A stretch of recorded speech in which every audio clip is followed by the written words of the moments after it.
రాహుల్పై రఘునందన్ చేసిన వ్యాఖ్యల పట్ల TPCC working president Jaggareddy fire అయ్యారు. రఘునందన్ రావు పరిధి దాటి మాట్లాడుతున్నారంటూ మండిపడ్డారు. రఘునందన్కు కాంగ్రెస్ చరిత్ర తెలియదని 544 సంస్థానాలను దేశంలో విలీనం చేసిన చరిత్ర కాంగ్రెస్ దన్నారు. తనకు ఏ కమిటీలో అవకాశం ఇచ్చినా హ్యాపీగా ఉంటానన్నారు జగ్గారెడ్డి. నేను రఘుకి ఏమంటున్నంటే,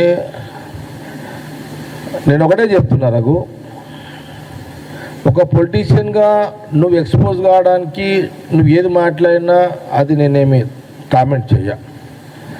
కానీ ఒక చరిత్ర, ఒక త్యాగము, ఒక ఐడియాలజికల్ మంచి భావాలు, మంచి ఆలోచనలు ఇవన్నీ కూడుకున్న వ్యక్తే ఈ దేశ రాజకీయాల్లో ఉన్నారు. అది ఎవరయ్యా అంటే ఒక రాహుల్ గాంధీ గారు ఉన్నారు.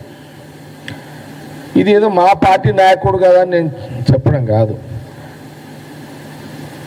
ఎవరైనా నాన్ పొలిటికల్ మనుషులను అడిగితే త్యాగాల కుటుంబము, త్యాగాల నిలయము, దేశ ప్రజల కోసము ఎవరయ్యా ఈ దేశ రాజకీయాల్లో ఉన్నారు అని అంటే అది చెప్తారు.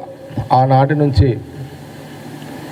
ముందు ఎవరి పేరు చెప్తారు? వాళ్ళు ఇందిరా గాంధీ గారి నుంచి చెప్తారు. తర్వాత నెహ్రూ గారి చరిత్ర వస్తుంది, మహాత్మా గాంధీ వారి యొక్క త్యాగాల చరిత్ర వస్తుంది, దాని తర్వాత రాజీవ్ గాంధీ గారిది వస్తుంది, సోనియా గాంధీ గారిది వస్తుంది. ఈరోజు వాళ్ళ యొక్క జీన్స్, వాళ్ళ బ్లడ్డే ఈరోజు దేశ రాజకీయాల్లో రాహుల్ గాంధీ గారు. ఇది చరిత్ర. ఇది నువ్వు ఎంపీ కావచ్చు, కాదని అంటలేము.